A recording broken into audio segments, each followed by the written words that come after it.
Et les attentes en vue de ce sommet du G7 au Royaume-Uni, ce sera justement notre premier sujet d'analyse avec Joël Denis, Althia et Conrad. Bonsoir à vous trois. Bonsoir. Monsieur Trudeau a finalement décidé donc d'assister à ce sommet du G7 en personne, même s'il n'a reçu qu'une dose de vaccin. Il devra donc se mettre en quarantaine à son retour. Joël Denis, d'abord, qu'est-ce qui va permettre au premier ministre Trudeau de dire « mission accomplie » au terme de cette rencontre internationale? Plusieurs sujets, je vous dirais. D'abord et avant tout, M. Trudeau veut parler de lutte au changement climatique. Évidemment, ça fait partie de son objectif de redorer son blason en matière de protection de l'environnement. Donc, s'il y a quelques avancées à cet égard, ce sera bon pour M. Trudeau.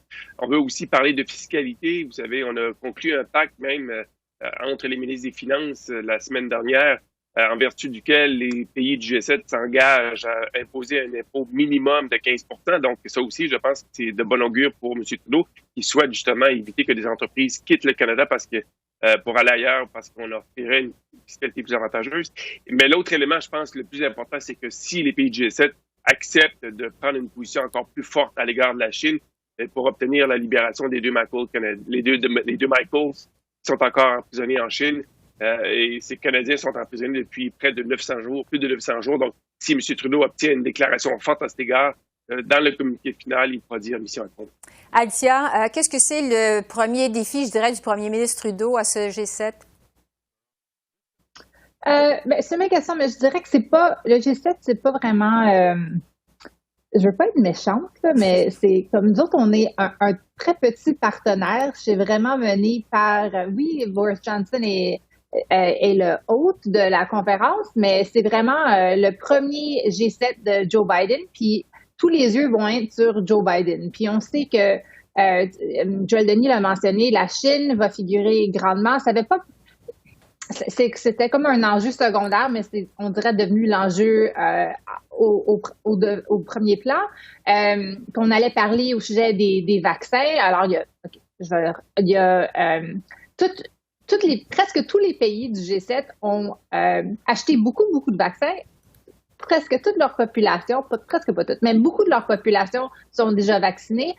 On nous dit qu'il va y avoir une entente au sujet des pays riches qui vont soit offrir leur dose d'extra ou qui vont annoncer plus d'argent pour les pays qui en ont pas, qui n'ont pas eu la chance de vacciner leur propre population. On nous dit que le but, au moins le but du premier ministre Johnson, c'est de vacciner toute la population du monde avant la fin de 2022, qui est pas mal ambitieux.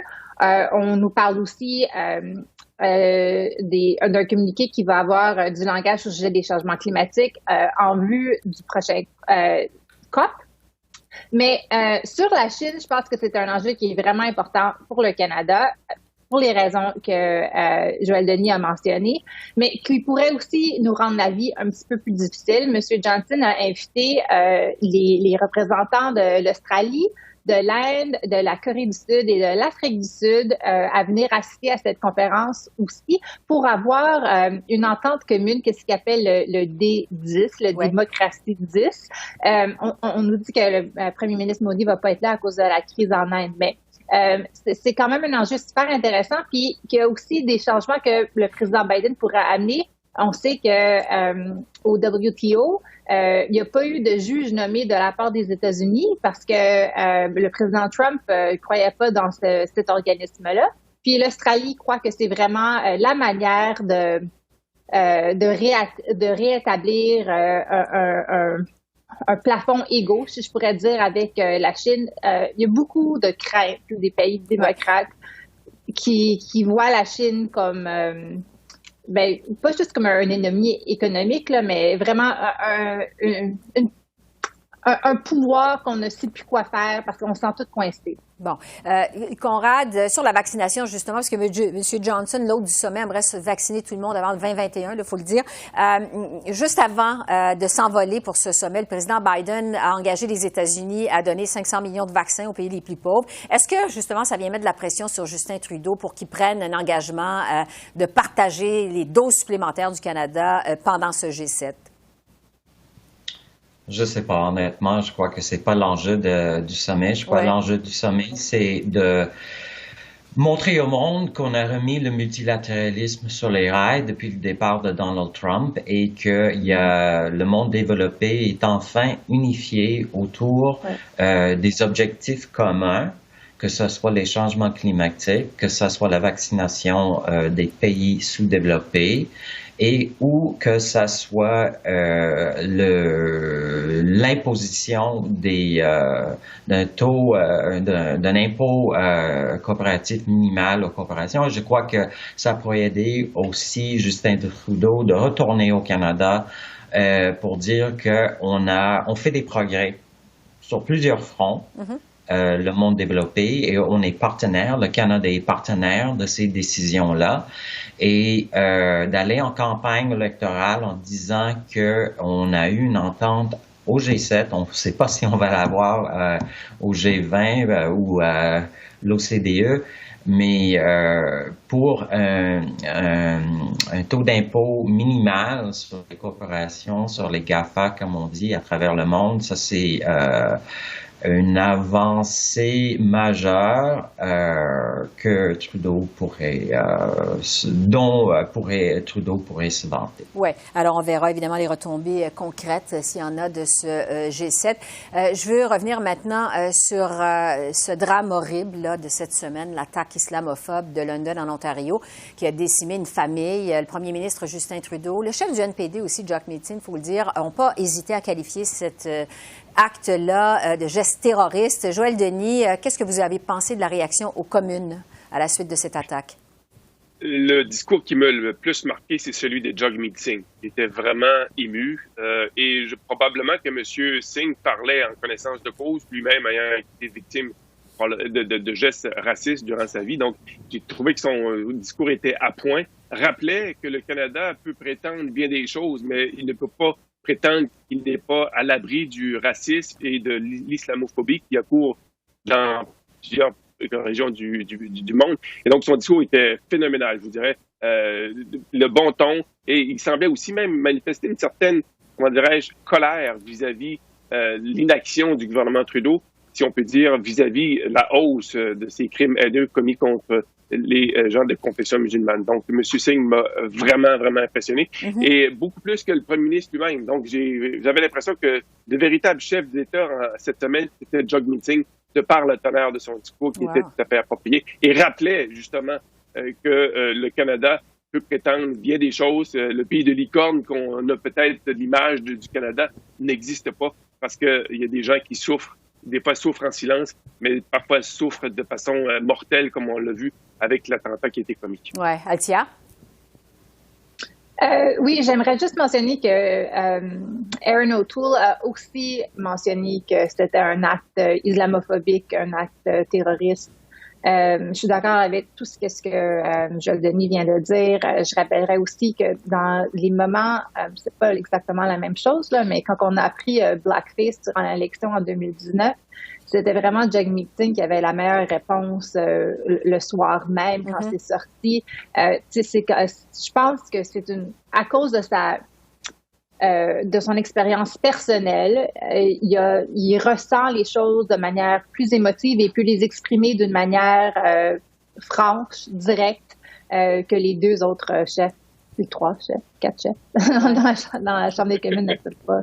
Ouais, mais je pense que c'est bien beau de dire que Jagmeet Singh a bien exprimé le sentiment qui existe dans les communautés musulmanes à travers le pays.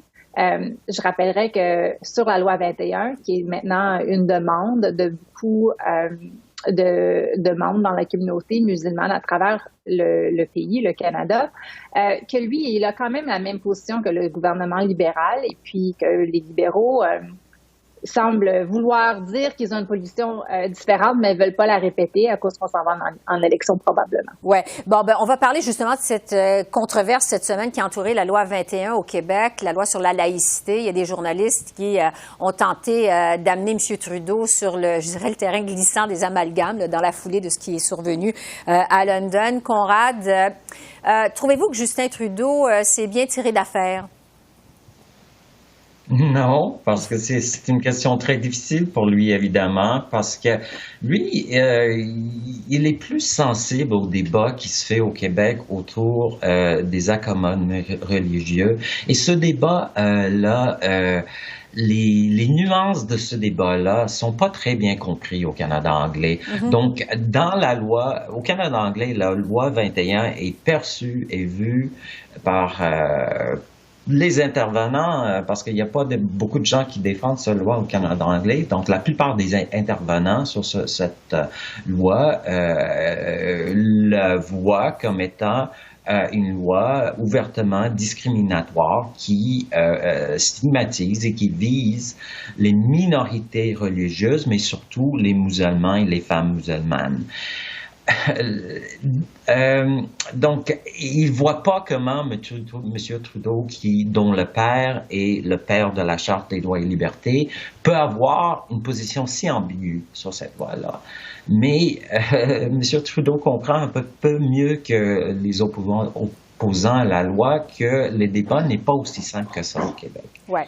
Et je crois que c'est ça la position qu'ils essaient d'équilibrer. Et on l'a vu cette semaine, comment c'est difficile de le faire, et j'imagine qu'il y a des discussions qui ont lieu au sein du parti maintenant pour savoir comment le Parti libéral devrait aborder cette question durant la campagne électorale, parce que le message jusqu'ici passe pas ni au Canada anglais ni au Québec. Donc, il faut trouver un message libéral qui marche quelque part. Oui. Joël Denis, je vous vois opiner du bonnet sur ce que dit Conrad. Qu'est-ce que vous en pensez? Je trouve que Conrad a mis le doigt dessus. C'est que le Parti libéral cherche une façon de plaire à tout le monde, mais dans ce dossier-là, il est impossible parce qu'il y a quand même un schisme important entre le Québec et le reste du Canada. Je reviendrai sur les événements de London en disant ceci. On a fait un lien entre, malheureux, je pense, parce qu'on a fait un lien entre ça et la loi 21 dans plusieurs régions du pays, mais c'est peut-être le refus de certains de voir peut-être en cet attentat un échec du multiculturalisme. C'est peut-être une façon de le faire aussi que le multiculturalisme n'est peut-être pas accepté par tous et c'est une manifestation. Donc, peut-être que le reste du Canada devra aussi faire un examen de conscience, à savoir est-ce que nos politiques fonctionnent, est-ce qu'on réussit à expliquer pleinement cette politique qui vise à intégrer tout le monde et où est-ce qu'on doit prendre d'autres mesures. C'est quand même un événement horrible qui s'est produit cette semaine et ça a causé tout un émoi. Et de faire des amalgames comme on l'a fait, je pense que ça fausse le débat. Ça fait déraper le débat. On l'a vu d'ailleurs avec la réaction du premier ministre qui a fait un lien entre le port du masque pour se protéger des mesures sanitaires et le port de signes religieux. Peut-être que les Québécois seraient plus prêts à l'accepter parce qu'on a porté un masque pendant 1 an pour se protéger du virus de la COVID. Il n'y a pas beaucoup de gens qui ont compris le lien logique entre ces deux éléments. Et M. Trudeau, manifestement, s'est mis les pieds dans les plats avec ses déclarations. Oui, OK. Et il nous reste du temps quand même un peu. Je voudrais vous entendre sur quelques sujets en vrac. D'abord, cette nouvelle aujourd'hui de cette députée du Parti vert au Nouveau-Brunswick qui a quitté les rangs du parti pour joindre les libéraux. Ça survient en pleine fin de session parlementaire. Althea, qu'est-ce que vous en pensez? Janeka Atwin, c'est la députée de Fredericton. C'était une femme qui est quand même gagné de manière surprenante au Nouveau-Brunswick aux élections de 2019, qui était vue comme la nouvelle vague de députés vers le futur du parti, une jeune femme qui s'exprime très bien, très intelligente. C'est vraiment un atout pour le Parti libéral. Et puis, c'est peut-être une conséquence d'une chicane qui se passe dans les bureaux du Parti vert entre la nouvelle chef et ses proches, ses conseillers, son conseiller le plus proche. Et puis, les députés du caucus qui ne sont pas de la même opinion sur la question Israël-Palestine. Alors, c'est peut-être le début de d'autres à surveiller, mais c'est une très belle journée pour le Parti libéral d'aujourd'hui. Oui. Conrad? Oui. on l'a vu durant la course à la chefferie du Parti vert qu'il y a des tensions au sein du parti sur l'aile plus radicale, plus woke, si vous voulez, sur les questions de gauche radicale. Et l'une de ces questions, évidemment, c'est le conflit au Moyen-Orient et où Israël est perçu comme l'agresseur, l'oppresseur, et que le conflit qu'on a eu cette semaine au sein du parti, et Madame Anami Paul, qui est juive de confession, ne veut pas que le parti se déchire sur cette question-là. Il y a des enjeux beaucoup plus importants pour le Parti vert que cette question-là. Madame Atwin, qui a fait des commentaires en solidarité avec les militants ou les défenseurs des Palestiniens a peut-être gagné quelques points cette semaine, mais est-ce qu'elle sera plus à l'aise au Parti libéral ou c'est le parti qui a voté aux Nations unies contre presque chaque résolution visant Israël depuis le début du mandat de M. Trudeau. Donc, le Canada est un allié d'Israël. Elle le demeure sous le gouvernement libéral. Je ne sais pas si Mme Atwin va avoir beaucoup de marge de manœuvre pour défendre sa position au sein du caucus libéral, mais évidemment, il y a plus de questions politiques au Canada que la question palestinienne. Oui, Joël Denis, il nous reste quelques secondes. Le mot de la fin, donc, sur le départ de la députée Jenica Atwin des Verts. C'est une très belle prise pour le Parti libéral, comme le dit Altia, c'est une députée à l'avenir prometteur. Et c'est aussi une bonne nouvelle pour le chef du NPD, Doug Meeting, parce que si les partis verts s'entre-déchirent, ça peut aider la cause du NPD. Et vous savez, le NPD et le Parti vert sont deux partis qui rivalisent, sont des rivaux sur l'échiquier politique. Donc, deux partis sortent gagnants de cette décision aujourd'hui. Le NPD d'une part, mais aussi le Parti libéral avec cette belle. Joël Denis, Altia et Conrad, merci beaucoup. On se retrouve bientôt. Merci. Merci, bonne semaine. Au revoir.